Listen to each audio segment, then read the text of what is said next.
Welcome back to the GSMC Dead Ball Sports Podcast, hosted by GSMC Sports Network.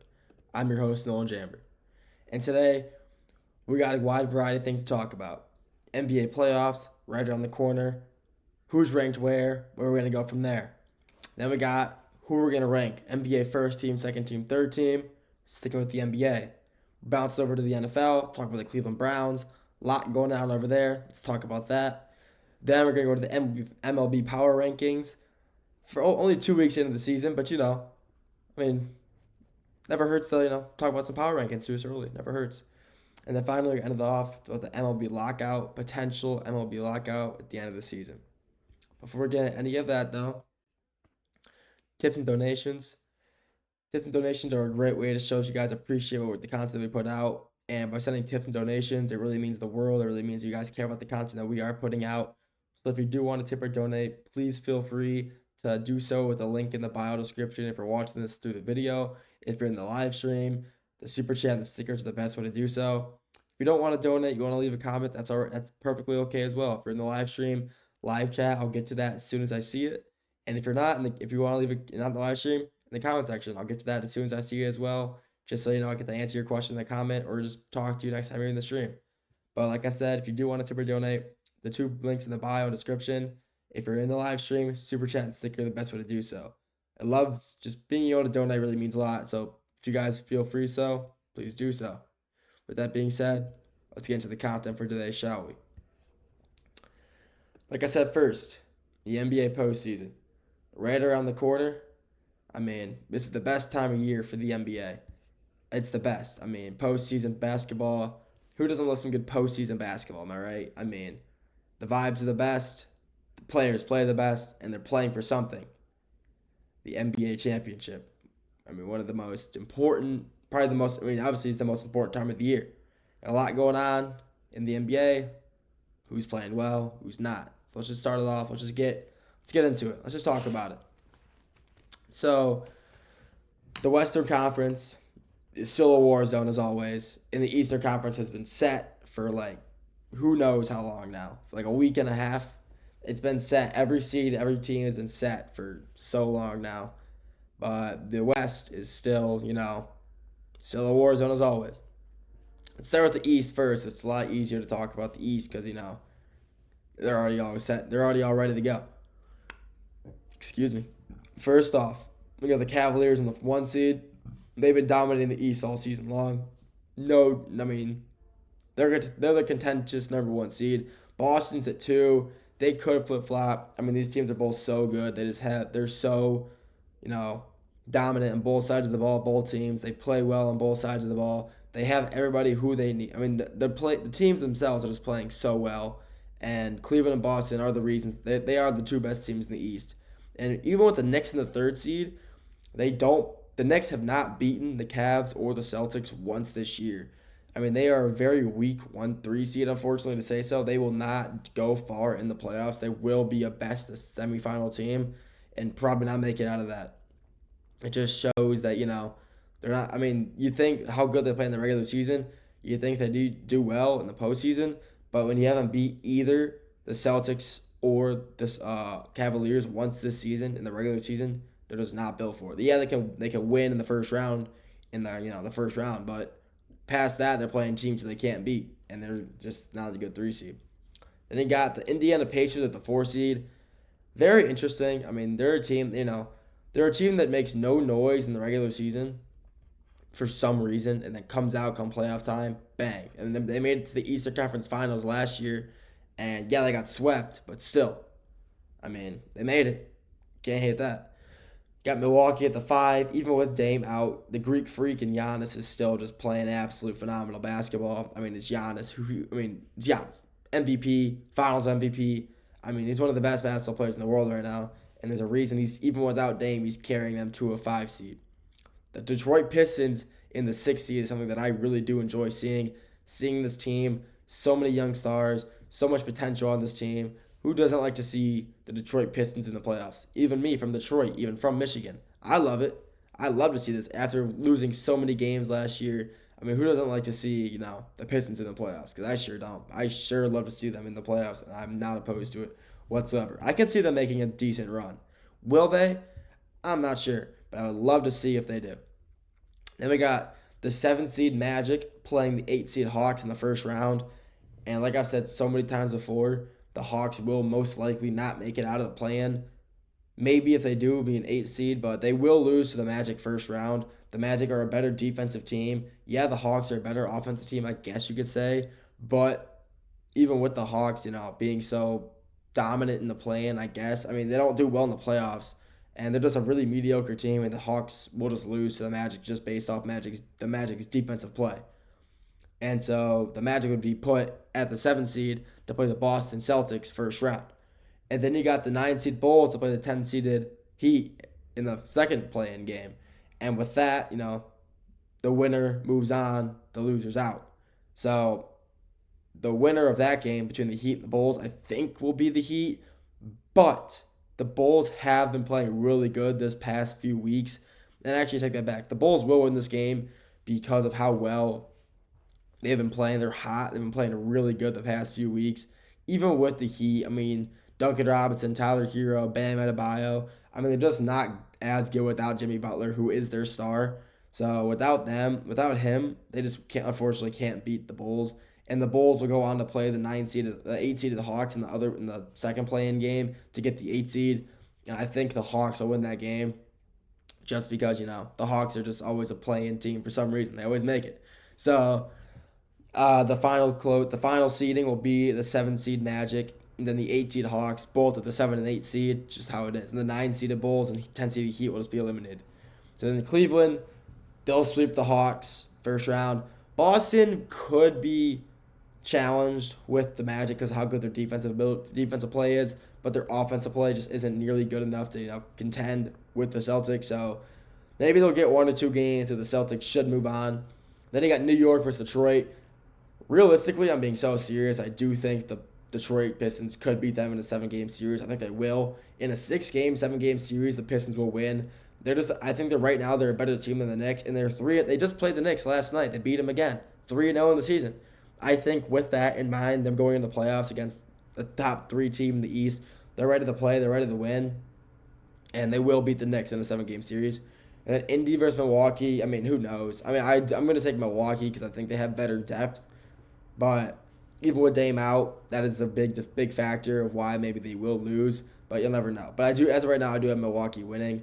And then going through the East, I mean, it's gonna be Cleveland and Boston. Either one of those teams making it to the Eastern Conference Finals or the NBA Finals, regardless of which one is it playing for the Eastern Conference Finals seed game at that point. It's gonna be whatever one of those teams is playing, they're gonna win and go to the finals. But I do think the Boston Celtics will make it to the finals. They're looking to 2-peat, go back to back, and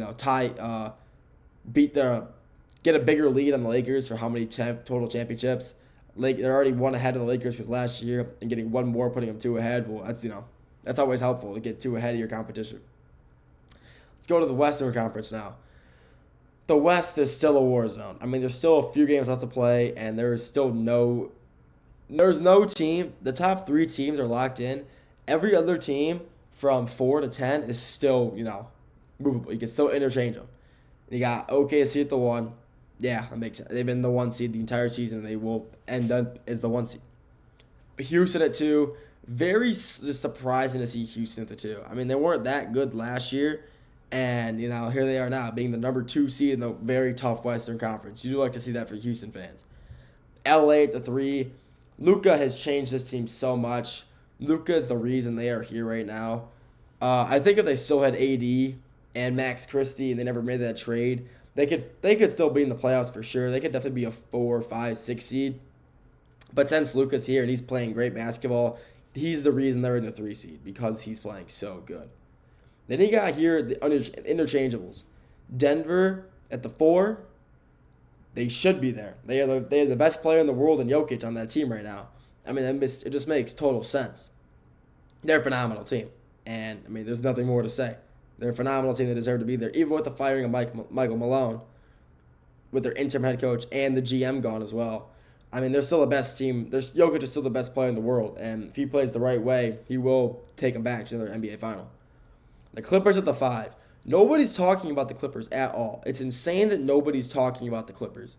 I love the Clippers, so it's so weird to see that, but it's insane. But they are a very sneaky team in the West and could make a deep run as well. Golden State the 6. I mean, you get a nice, I mean, nice little LA Golden State game going first round. Yeah, that's gonna be cinema. LeBron versus Curry. Yeah, I'm in for it. Memphis versus Minnesota, the 7 and 8 seed. Minnesota's beating Memphis. Memphis has not played good recently. Dallas at the speed it up. I'm running out of time in the segment. And then we got Memphis versus Minnesota. We got Minnesota's winning. Sacramento Kings versus Dallas Mavericks. Sacramento will win that game. They will end up playing the Memphis Grizzlies, so they will end up beating. The Grizzlies are not playing good basketball, so they will win. And then going through all the games, Houston beats Minnesota. Houston beats Minnesota. OKC beats Sacramento. Both 4-game sweeps. LA plays Golden State. Honestly, it can go either way, but I do think Golden State will win. Or not Golden State. Los Angeles win that game in 7. Then Denver versus Clippers. I think the Clippers with Zubac at their center could possibly, hold Jokic to less points, but I still honestly think Denver's just too good of a team to not win first round. And at the end of the day, I do think the Lakers could go to the NBA Finals. I think they can make a push, make it to the Western Conference Finals, play Boston, where they will end up beating Boston to retie the lead for how many championships total are in the for combined both teams, both at 18. So I do kind of hope LA wins it. Also, they tie it back up, and this rivalry keeps getting all this media attention. I mean, it's the two most historic rivalries, and they do deserve to be both in the NBA championship game. And whoever wins it, come down to whoever's the better team at the end of the day. That's all we got for this segment. After the break, we're going back to the NBA.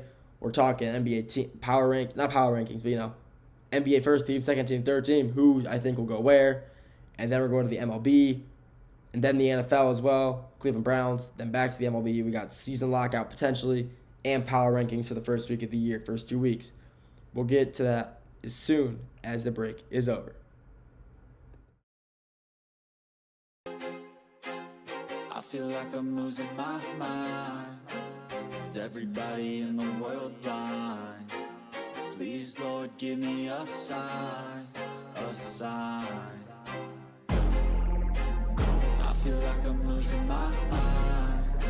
Is everybody in the world blind? Please, Lord, give me a sign, a sign. I wanna be the greatest. Everybody on the fake shit. I look around and feel like everybody is the fakest. I make this every day and I'm impatient, hoping one day I blow up from the basement. Statement, the top is so vacant. I don't hear shit that I think is amazing. Waiting for my day when I'm playing sold out shows for 1,000 faces. Hey, give me that crown, get in my way and to be put down. It ain't your place, all this my town. If I want that shit, then I'll get it right now. I'm losing it, the noose it fits, I'm losing shit. A stupid myth, you choose to live or choose to dip. You choose to fight or lose your grip and lose a gift. I feel like I'm losing my mind. Is everybody in the world blind? Please, Lord, give me a sign, a sign. I feel like I'm losing my mind. Is everybody in the world blind?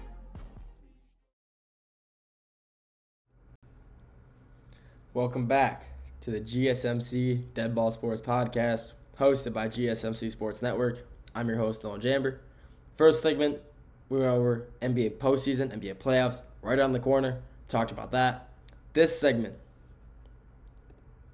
NBA all-player teams. We're talking about NBA first team, second team, third team. Maybe we'll talk about, all defensive team, all that. But then we're going to the Browns after this, and then MLB for the final 2 segments after that. Before we get into all that, though, tips and donations. Tipping and donating really means the world. If you guys tip and donate, it shows that you care about the content that we are putting out. And if you donate and tip, it really means that you like the content. And by donating and tipping, we will put out the best content that we possibly can, so you're able to enjoy the live streams. So if you do want to tip or donate, if you're not in the live stream, the 2 links in the bio description. If you are in the live stream, super chat and stickers are the best way to do so. Even if you don't want to live stream, leave a comment. I mean, I love being able to talk to you guys. If you're in the live stream, type it in chat. I'll see it. I'll get to it as straight as I can, as fast as I can. If you're not in the live stream, I'll see you in the comment section. Comment in there. I'll respond to that as well. I mean, That's what I'm here for. It's my job. I love to talk sports. I love being able to talk to the fans. So leave a comment if you want to. I'll get to it as soon as I can. But like I said, if you want to tip or donate, the 2 links in the bio description for when you're not in the live stream. If you are in the live stream, super chat and stickers are the best way to do so. With that being said, we got the NBA all-player teams. I mean, this season there's been so many players on so many teams who have just proved themselves to be some of the best players in the NBA. You got these all-rookie teams. You got some of the best. I mean, we got a great, not really the strongest rookie draft class, but you got some really good players. Like obviously you got Jared McCain. He's hurt, but he was definitely the rookie of the year, contender, winner. He was gonna win it. Stephon Castles for the Spurs, great pickup for them. I mean, he's just proved even with Wemby out, the Spurs obviously aren't playing the best, but he's stepped up and he's helped his team so much. But I mean, I made a list of who I think will be NBA first, second, and third teams. So I want to get into that. NBA first team, obviously. SGA running the 1. SGA's obviously the leader of the MVP conversation. I don't think he's the best player in the world. I don't think he deserves it. But he has taken the OKC Thunder to a number 1 seed. I mean, for what he's done, he's averaging 35. I mean, yeah, you're going to be a first-team all-player when that happens. I mean, you can't deny the facts there. You got Donovan Mitchell at the 2, the other member of the other guard for the first team. I mean, he's also leading the Cleveland Cavaliers to another 1 seed. One of the best guards in the game. He shoots. He plays good defense. I mean, you just had to put him at the 1 seed, especially for how good he's played with the Cavaliers this season. Then you got, obviously, Jason Tatum for the Boston at the 3. Jason Tatum's probably the best forward of the NBA right now. I mean, he's just so big. He's just so talented. I mean, there's just nothing this guy cannot do. He just shoots. He plays defense. He's nothing he can't do. For how big he is, he should not be able to shoot a 3 ball so consistently, and he does it regardless. And then just watching him play is so beautiful. He plays the game very well. Giannis at the 4 and Jokic at the 5. The 2 best bigs in the world, Jokic and Giannis, deserve to be there. No doubt about it. Jokic should win he is the MVP in my opinion. He's the best player in the world, but I mean he's averaging a triple-double. But he's a first-team all NBA player, and no one can debate that. Then you got Giannis, who's also averaging he's also almost averaging a triple-double. He's averaging a double-double and 1 assist, 2 or 3 assists short of averaging a triple-double. He's phenomenal. And I'm not just saying he should be there because he's averaging a triple-double. I'm saying he should be there because of how good he's played all season. Even with Dame being out, he's led this Bucks team through so much, and he's going into Detroit. He's playing in Milwaukee and in Detroit this week, to try to clinch the 5 seed. If they win, both those games will be a 5. If they go 1-1, I'm pretty sure they'll still be a 5, but it's going to be a great series regardless, and I'm excited to see how he can handle that, if he can really carry the Milwaukee Bucks through the playoffs. We'll have to wait and see, but I do think he is obviously one of the best big forwards in the game, and he deserves to be in the first team All-NBA. Let's go to second team. I mean, you got Chef Curry. Still the best shooter in the league. I mean, Steph Curry has not lost his touch. I would put him in the 1 All-NBA first team, but SGA has to take his spot. Curry is still the best shooter in the game and probably the best shooter ever and best three-point shooter ever, I'll say. And he still hasn't lost his touch after all this time. He deserves to be second team at minimum. Ant-Man at 2. Ant-Man is so physical. He just plays so aggressive. He can play all 3 levels. And for leading the Timberwolves to the play, I mean, granted they're a play-in team, 8 seed right now. I do think they'll go farther than they have in the past, though. I'm excited to see how well they do. I think that obviously they beat the Grizzlies first round to play Houston, in the first round of the playoffs. I still think they'll lose. Maybe not sweep, but Houston's just so good, and the Western Conference is so difficult that he can be, I don't know, he can be surrounded by all-stars and maybe still lose. I mean, they got Rudy Gobert, one of the best defenders in the league, 4 DPOYs. But other than that, I mean, you don't got the craziest support. Julius Randle's averaging 20, huge pickup for them. But Ant-Man in the 2 and the second team, I mean, it just makes sense for me, honestly. He just plays so good. How can you have an NBA All-Team without having LeBron James? Enough said. Just LeBron James. That's all you need to know. It's LeBron James for the small forward, honestly, on the second team All-NBA. Evan Mobley for the Cavs, one of the most slept on players this year. He's played such good defense. He's also contender for DPOY, him and Draymond, but he's just played so good for the Cavaliers this season, and no one's really talking about him. He's a great forward. He just plays great paint defense. He plays very good offense as well. He's like a better offensive player in Rudy Gobert and still plays like just the amount, if not better, defense than Rudy Gobert. Then he got Karl Anthony Towns out of the New York Knicks, traded to the Knicks this season, and he has not stopped playing the way he had even in Minnesota. He's playing phenomenal basketball. He's still shooting threes. He's still making them. He's still going up in the lane, still driving. He's still getting blocks, getting boards. I mean, he's still doing it all, even in the Big Apple. He hasn't changed his play one bit. And, he deserves to be on second team all-team. And then we got a third team. Let's start it off. Jalen Brunson out of New York as well. I got two Knicks back-to-back. The Knicks, they're not I don't think they will do too hot in the playoffs. But they are a pretty good team, Individually, they got some great players. Mikal Bridges, Jalen Brunson, obviously Cat. I mean, you got great players. It's just Jalen Brunson isn't nearly as good compared to, Curry and SGA. He could be second team, but Curry still got his touch. Then we got my favorite player, Cade Cunningham. The paradox, some call him. It's pretty funny. But, Cade Cunningham deserves it. He's just led this Pistons team all season long to the point to where they are. And without Cade Cunningham, the Pistons would probably be in the same record as the Hornets, the Nets. They wouldn't be in the playoffs again. So Cade Cunningham 100% deserves to be there just on how well he's played this season, leading the Pistons to where they are. It's just great to see him on this list, honestly. I had to include him, and it's just a matter of where I was going to put him. Then you got, who else but Tyrese Halliburton, another guard out of the East. Another player that just played so good for the Pacers. He's the only Pacer on this list, but he deserves it. He's a great guard. He's a great playmaker. He's one of the best playmakers in the NBA, and he 100% deserves to be there. Then you got Jaren Jackson Jr. out of Memphis, another person contending for the DPOY. He's just such a good player. He's the only player at Memphis on here as well, and he deserves to be there. His defensive play is phenomenal, and he's never lost his touch. Even when he was at Michigan State, he never lost his ability to play defense. He's always there, and he's a great interior scorer as well. To end it all off for third team, their center, Alperen Sengun out of Houston, 100% deserves to be on this list, no doubt in my mind. He's not the star of the Houston team, but he's an anchor. Without him, the Houston Rockets aren't nearly as good as they are right now. He's such a good player, such a huge role player for them. He's not a role player, I'm saying. He's such a huge player for the role. He has a huge role on the team.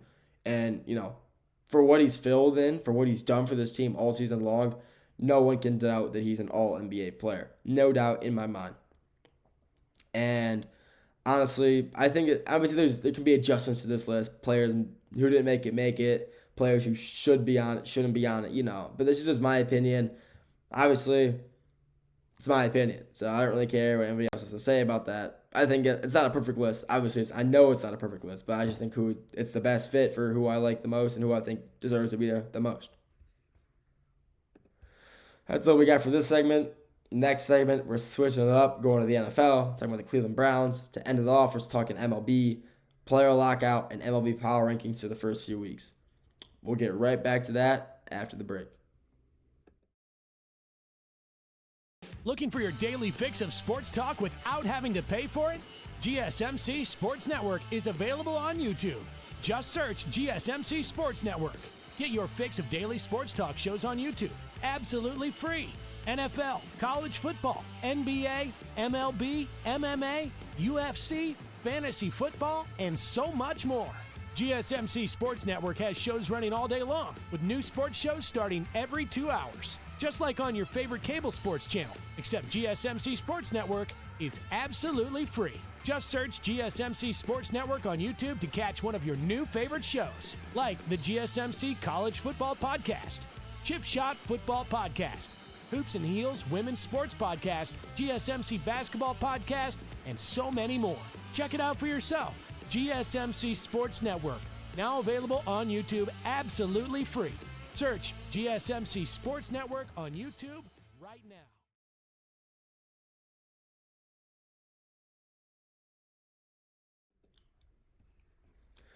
Welcome back to the GSMC Dead Ball Sports Podcast, hosted by GSMC Sports Network. I'm your host, Nolan Jambert. First two segments, NBA. Talk about power rankings, NBA playoffs coming up, and then we talked about all NBA first, second, third team, who should go where, who I think will go where. This segment, we're bouncing, like I did there, bouncing with basketball, bouncing from basketball, we're throwing it over to football. But I'm trying to have some play on words, change it up a little bit, have them, have some energy while I'm doing this. You know what I'm saying? Keep all the fans attacked. I like to try to change it up a little bit. But we're going to one of the most, interesting franchises right now. The situation in Cleveland. The Cleveland Browns, unfortunately, because as you know, I'm from Detroit, I'm from Michigan, I'm a diehard Lions fan. However, when Baker Mayfield got drafted to the Browns, I became a Browns fan. They're still, nowhere near how much I like the Lions. It's like a 95-5, maybe like an 80-20 split. I love, when the Browns are on, I'm watching them. But the Lions are on, I'm watching them instead. But I love the Browns. I like following the Browns. It's a team I enjoy watching for some reason. So, the Cleveland Browns have a very interesting situation they got going on. First off, Deshaun Watson. They signed him 2 seasons ago. 5 years, $250 million. 5 years, $250 million guaranteed. Not just in the contract, it's guaranteed $250 million. And from the way he's playing, you would think he was a free agent after the draft out of, I don't know, Kennesaw State. Just throwing a school out there. No disrespect to Kennesaw State. But just throwing a name out there. I mean, he just hasn't played nearly as good as the Browns organization wished he was playing. And everybody knows it. Everybody in the NFL knows that, he's not playing the football that he should be playing. But you know what's bad? When your owner says something about it. In the coaches meeting a few weeks ago, the Cleveland Browns owner, he said the words, when Jim Haslam, the owner of the Browns, said, and I quote, "We took a big swing and we missed," end quote. When your owner is saying that, you messed up bad. You know that you messed up when even the owner, the GM said, you took a big swing and you missed. That's a horrible thing to say, especially while he still has 2 years under contract. They're not going to trade him. They don't want to trade him or cut him. That's too much dead money. They want to at least, utilize him, have him there while he's there. You cannot just cut him. It's just, as of right now, he still has $173 million in his contract guaranteed and $46 million to pay him. They have $46 million to pay him and $173 million in cap space remains in his contract. So they still have to pay him a lot of money. And there's no point of just cutting him loose and giving him $200 million for free. And, it's just not smart. So what they should do, before I get into that, what they did, which they could, helped a lot, they re-signed Joe Flacco to a 1-year, $4 million deal, which is an absolutely huge move for them. Joe Flacco was a great quarterback for them in that 2022 season when Deshaun was out, when they signed him and he couldn't play because of injury, and he was on suspension still from the NFL. But they signed him, and he did really good. He did great for the situation that he was put into, and they re-signed him today, actually, at pretty early in the morning. It was a pretty early announcement, I believe 8 a.m., 7 a.m. announcement, and that's a huge pickup for the Cleveland Browns. He is getting pretty old. He's still got it in him, though, so, can't hate that, but he's still got it in him, and what he's doing with this team could be good. Last time he came in, he really helped the organization. People were enjoying watching them play because he was putting up good numbers on a team that was trying to make a playoff push because, they made it in 2020. And when they made it, they had a great run. They manhandled the Steelers first round, lost to the Chiefs second round on a bad no targeting call. it really did stink to watch them lose. But the Joe Flacco pickup was an absolutely massive pickup for them. And what the potential that he has on this team, again, with the weapons that he will have around him, he'll have Jerry Jeudy. If they draft Travis Hunter at that second overall pick, I mean, this team is going to be so good on the offensive side of the ball. Their defense is not really an issue. They had their secondary and Cam Ward, phenomenal safety, re-signed Myles Garrett. They could, what I think they will do, I think they obviously draft either, with them just picking up Joe Flacco, I think now they draft Travis Hunter with the second overall pick, trade up to later first round, mid first round, and get Shadur if he's still on the board. Because Abdul Carter, that'd be a great pickup for them as well, but he's gone. He will not be there by the time they get a pick again. There's just no way. I mean, yeah, the Titans are going to pick him first overall. That's Cam Ward. But the Giants could take Abdul Carter. I mean, if the Browns select Travis Hunter, the Giants get Abdul. If the Browns select Abdul, the Giants get Travis Hunter. I mean, there's no way either of them are still available by the time the Browns trade up, unless they trade for the third overall pick, which the Giants will not accept. There's just no way. But they could end up, drafting Travis, trading up, get Shadur, and, I mean, that offense would be insane. You got the team chemistry already from Colorado with a vetted quarterback like Flacco. I mean, this Browns team is going to be very interesting to see for sure. I mean, the Browns know what they have to get. Yeah, they'll get a few linebackers, get some few D linemen, maybe. I mean, they're deep. Their secondary is not bad at all. Their secondary is not really a concern for them. They weren't losing games last year because of how many points they were letting up. It's because they weren't scoring enough points on offense. That was their problem. Their defense is only letting up about 2 touchdowns, maybe 3 touchdowns a game, which honestly is not bad considering how good NFL players are, like how good these kids are built nowadays, how fast, how agile, how good they are. Letting up 2 touchdowns a game isn't too bad. It's just when your offense is putting up 3, 7, 10 points and you're losing games like that.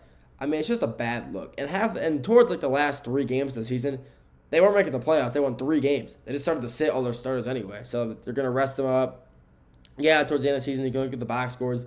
They were letting up more points, and that wasn't their starters. That was their second, third strings practice squad guys. So they should honestly, look into. Obviously, it's going to be Travis, probably second overall pick now, just because they got Joe Flacco. Trade up for Shadur, and then probably get some D linemen to match Myles Garrett on his other side. If Myles is going, right, get some kid, I'm going to say Abdul Carter. They won't get him. He will be gone, but pick him up on the other side. I mean, that'd be an insane duo. Abdul and Myles Garrett. I mean, that's an insane combination of players to have on one side of the ball. And plus, like I said, their defense is already good enough, so they don't really need, like secondary-wise, they don't really need any more secondary, but there's always plenty more to get. It never hurts to have more cornerback safeties, strong safeties.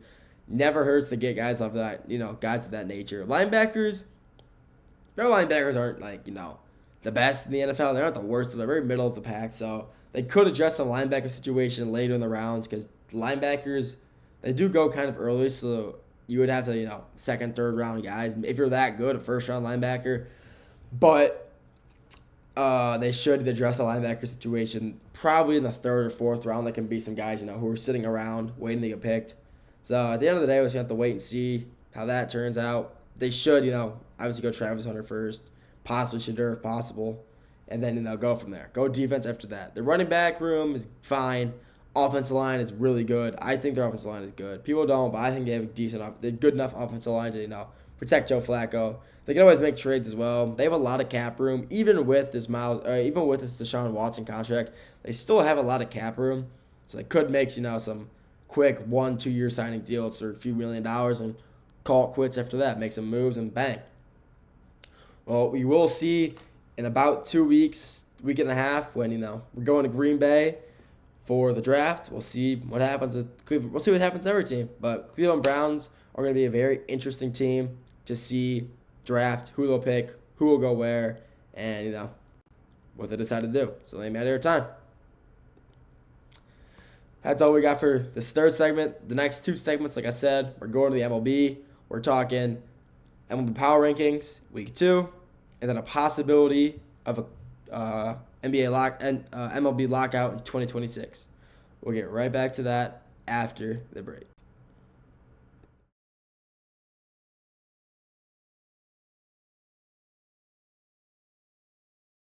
For the best and latest podcasts available anywhere, go to the podcast app on your cell phone and type in GSMC to access free content-rich podcasts on health and wellness, book reviews, sports, entertainment, relationships, social media, movies, technology, finance, and even weird news. Subscribe and download the GSMC Podcast Network's family of shows, available everywhere podcasts are found.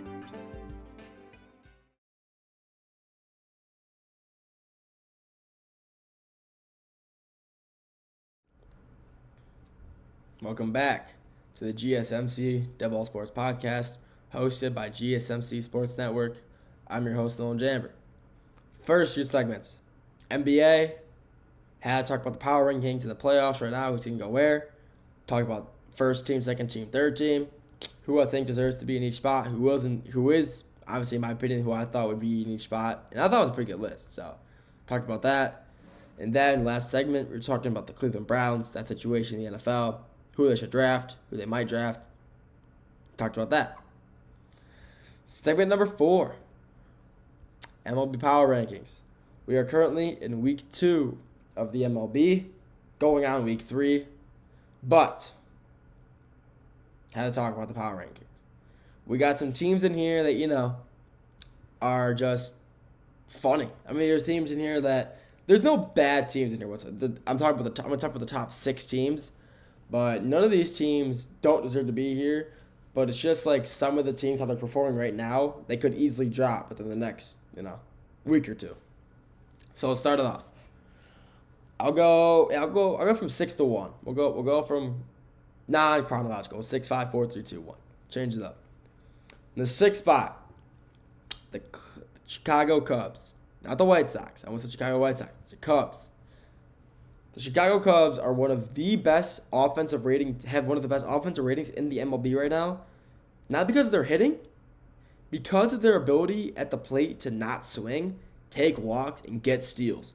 I mean, this team has played so good this past few weeks because of how good their stealing and eye at the plate is. That's why they're the 6th best team in the MLB right now.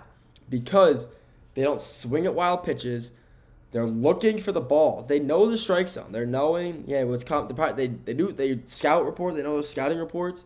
They know who's throwing, probably what he's going to throw, when he's throwing it. And, they go from there. They get on base, they steal. A lot of their runs are coming from steals. And when there's guys on base, people are getting hits when they need to. Taking them, in the gap, deep right field, deep left field, popping out, sack fly, whatever. Guy gets home. That's a run on the board. Add it to the stat sheet. But they're playing so good. They're in the 6th spot because of how well their on-base percentage is from walking and stealing. We got the Yankees as the 5 seed. The Yankees lost a series to Detroit 2-1. Almost was 3-0. Almost got swept by Detroit. They were up 3-0. No, 2-0 going into the 8th. They won 4-3. They barely beat they almost got swept by the Tigers at home. They were before they played them, they were 5-2. They're now currently 7-4. So, I mean, they just won the last series. But the Yankees have not been performing well right now. Their pitching isn't pitching too good. Their bats are still batting. They're still hitting great. But not for the Yankee standards. For Yankee standards, they're not hitting that good, surprisingly. But the pitching is the problem with the Yankees now. The pitchers aren't pitching. They aren't doing their job very well, letting up a lot of runs. And, that can't be happening if you want to win baseball games, you got to be able to hit and not let up as many runs as the other team. And they are hitting well, but not letting up. They're letting up too many runs, and that's why they're losing. Then we're going across town. We're going from the Yankees to the Mets. The Mets are one of the best power hitting teams in the MLB right now. Juan Soto, one of the best pickups that they could have made. He got out of his little slump. He was a little slump at the start of the year, swinging at some questionable pitches, but now he's ready to play and he's hitting well. Lindor, same as him. Lindor is hitting very well. Hit well for them last year. Hitting well for them again. I mean, the Mets are a great team. They are probably the best team in New York right now. They are. I think they're better than the Yankees. But, I mean, they're good. I mean, like I said, Lindor hitting great. He just reached the 1,500 hit mark last week. I mean, you know how good that is? I mean, 1,500 hits, that's not, nothing too easy, I'll say that. But he's a great hitter. Soto, I mean, he's raking. It's Soto. One of the best hitters in the league right now. One of the best hitters of the 2020s already. Not saying already, he's been in the league a little while. But still, I mean, that sign up for how much he was, it's looking like it's paying off right now.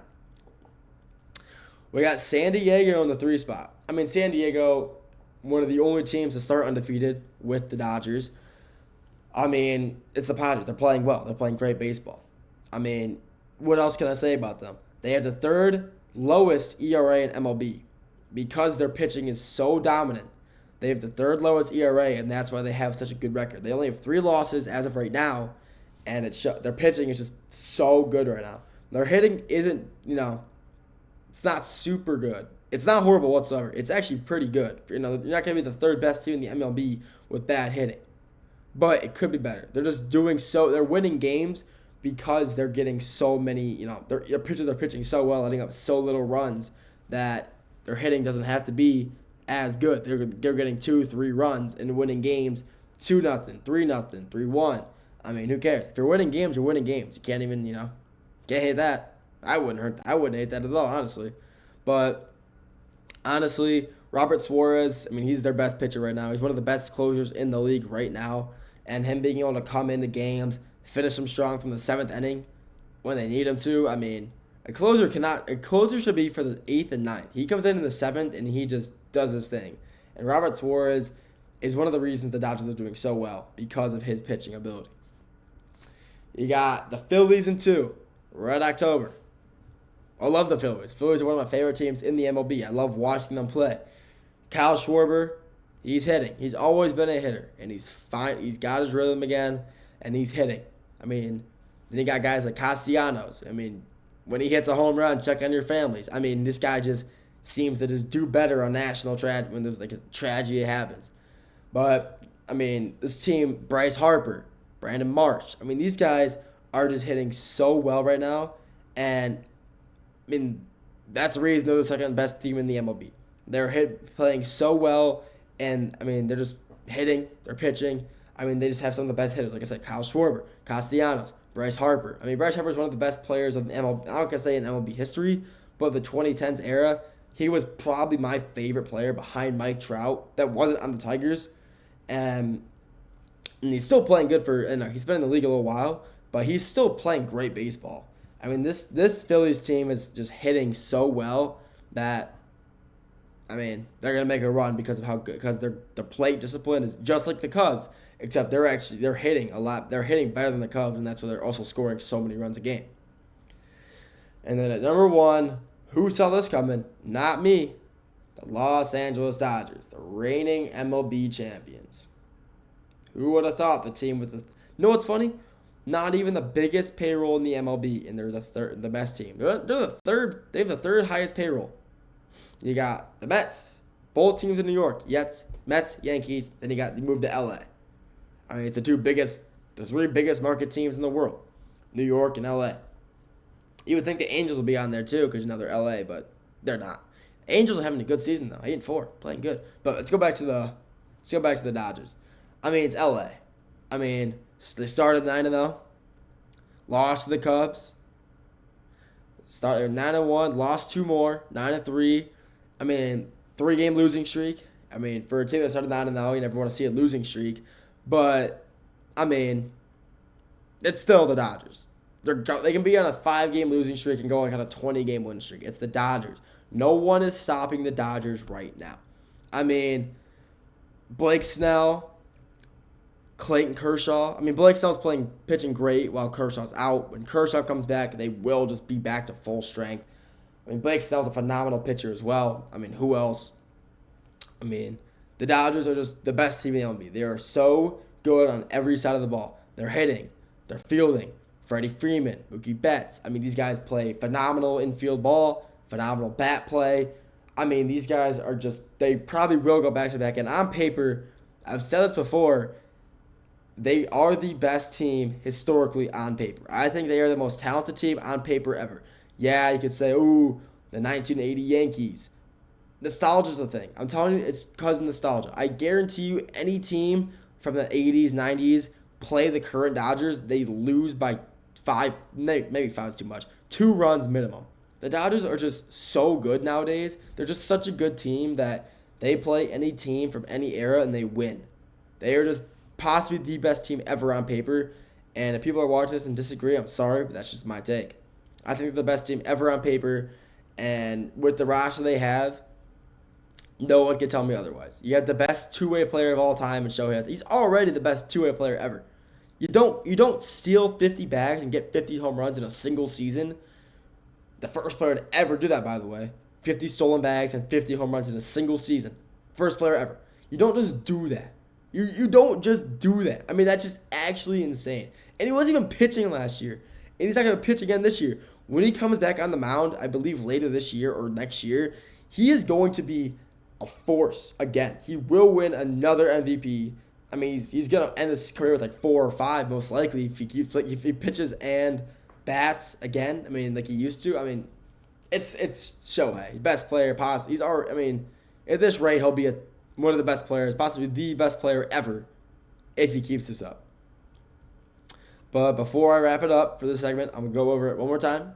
Rank them 6-1.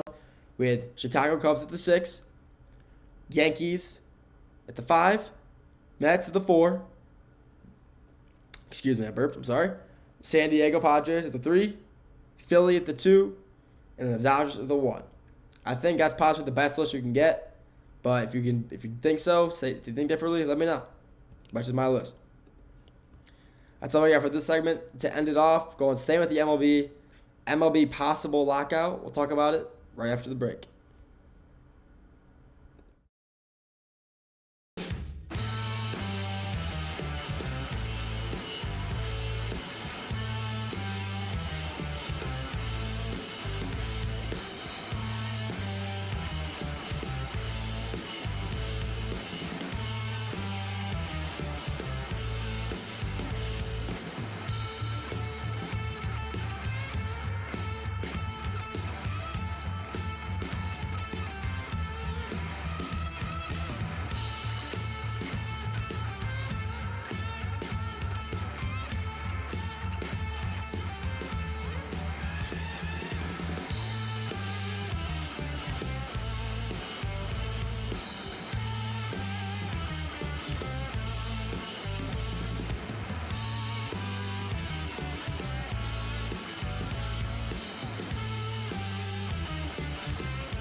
Welcome back to the GSMC Dead Ball Sports Podcast, hosted by GSMC Sports Network. I'm your host, Nolan Jamber. All the segments we talked about before, we had 2 NBA, power rankings, and NBA first, second, third team. We had the Browns, what's going on in Cleveland, and we just talked about the MLB and their power rankings through week 2. Finally, segment 5, to end it all off, we're talking potential MLB lockout towards the 2026 season. Lockouts are never fun. I mean, who enjoys watching people miss out watching your favorite sport because people just want more money? It's never fun. I don't enjoy it. I didn't enjoy the 2021 lockout either. I thought it was, I didn't enjoy it. We missed 2 weeks of baseball because of it. I wasn't happy, to say the least. But MLB lockout in 2026 is a very high possibility. Before we talk about why, I want to talk about the first one, the most recent one that happened.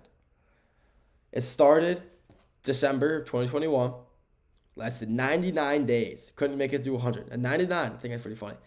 Lasted from December all the way to March 10th of 2022. And like I said, they missed the first 2 series of the MLB regular season. No one liked it. Everyone thought, why are they sitting out? Well, obviously the guys got to make money. These guys are pure interested in money, and that's fair. You can't hate on that. You gotta make your dollars. You're getting paid millions of dollars. If these guys are getting paid this much, I want to make this much as well. I want to make a little more than I already am. So, they came to decisions, paid their players. Cool, we're good. And now, the reason for a potential 2026 MLB lockout, the MLB, one of the only sports organization, sports league in the U.S. that doesn't have a salary cap. Play the players however much they want, for how long they want. They are talking about implementing a salary cap at the end of this season, going into next season. And people don't like that. They have a set ceiling and a floor. So the floor, obviously, how minimum they get paid, ceiling, how much they can get paid. And players don't like that. Especially these big name guys, Shohei, Mike Trout, Soto, to name a few. I mean, Vladimir Guerrero, he's signed, was it $500 million contract, 14 years. I mean, he's not going to be happy about that, especially after signing a huge contract like that. So, I mean, a lockout is most likely going to happen at the end of next season, and no one wants to see that happen at all. No one likes it. So, why it could happen? The lockout is when the CBA tends to expire, and then it expires in December 2026. So going into 2027, basically. So 2 years away. But still, that's far. It's far away, but still close enough to where people were like, oh, like this could be a problem. And there's plenty of time, figure something out in the meantime, what they should do, how they'll do it, what's going to happen. What is going to happen? So, as of right now, 9 teams in the MLB are spending over $200 million to keep their rosters, active. A lot of those are all big name teams. You got the Blue Jays literally just signed Vladdy to $500 million themselves, but that doesn't matter. You got both New York teams, Padres, Phillies, LA. I mean, all these big name teams are spending a lot of money to keep their rosters alive, keep them strong, keep them dominant. Then you got 5 teams who are paying under $100 million to keep their rosters alive. And these are the really, the teams that aren't performing as well. White Sox, Mariners, Angels. Like a lot of the teams that aren't nearly as good, have worse records, play worse, have bad teams because they're paying less for their players. They're paying cheap, and they're not getting the best talent that they can. But with the salary cap, the bad teams would prosper and the good teams would suffer because you're losing a lot of money. You're going to have to cut players, trade players for compensation, money, all that stuff. So people don't want to see that happen because obviously, like I said earlier, lockouts are never fun. You never want to see a lockout happen. So what should they do? They definitely shouldn't implement a salary cap. I don't think that's good for the sport. I think what they should do is leave it the way it is. I think they shouldn't implement a salary cap. The salary cap makes baseball what it is. It's tradition. There's never been a salary cap before, so adding one now would just kind of make no sense, in my opinion. And a lot of these big name players have to go somewhere else, and not only will that affect the teams, MLB viewership, sponsors. They will definitely lose viewership and sponsors because of this. You're losing, let's say a big name. Let's say Shohei Ohtani. He's sponsored by a team out in LA. Let's say he's sponsored by Microsoft. Let's give an example. He's sponsored by Microsoft. We're out in Silicon Valley. He gets traded from LA to, I don't know, St. Louis Cardinals. I'm saying that because it really isn't. I don't really know much about St. Louis, but I'm assuming there's probably not much out there. Big name corporations. The Dodgers and the MLB are losing a lot of money on sponsorships from Microsoft because he has to move out to LA. So, and now Microsoft will probably maybe not endorse anybody, maybe endorse someone a lot smaller for a lot less money, so it doesn't really matter. And Shohei's losing a bunch of money from sponsorships because he's out in St. Louis, where I'm not, like I said, I really know what's out in St. Louis. So, I don't think they should implement a salary cap for reasons like that. Lose a lot of big name players to small market teams who aren't getting paid enough to, kind of want to stick around. Maybe they want to leave, go somewhere else. I'm not sure. But I think MLB adding the salary cap would be bad for the sport. Just, like I said, losing a lot of big name guys, losing players you don't want to see in locations they don't want to be in. So at the end of the day, it's really going to be up to the players. It's not up to the league what they want to do. if they do implement a salary cap, it will be, I don't know, not the best decision for the organization, for the league. But if they don't, things will be perfectly normal. Everybody stays the same. And everyone's happy, gets their money. Fans are happy. They don't lose their favorite player. I mean, imagine like you're like an Angels fan and you lose Mike Trout. I mean, Mike Trout's like the only good thing you got left over there. No offense to Angels fans, but you guys really don't have much going on over there. Since you guys lost Shohei, at least, as well. But still, it's never fun when you have a team, lose a player like that. So implementing the salary cap would not be a good decision in my opinion.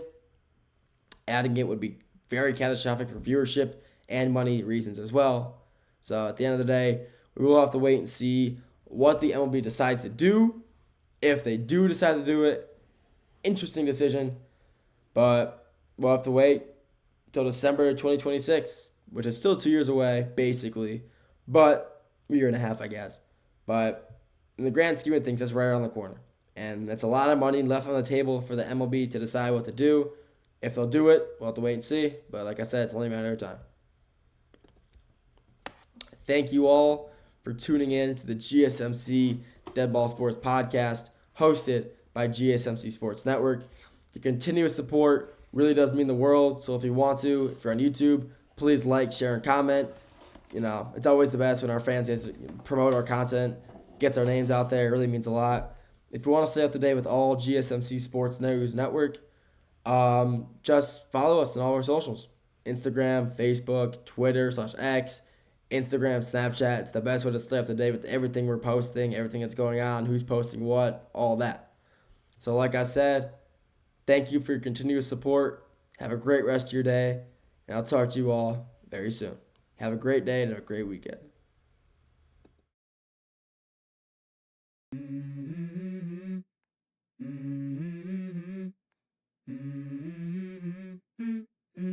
Let's go. I wake up to a little bit of drool on my pillow, feel like it's gonna be a bad day. Yeah, I'm tired of shit, and the coffee ain't hit yet, damn, ain't that great. I don't wanna go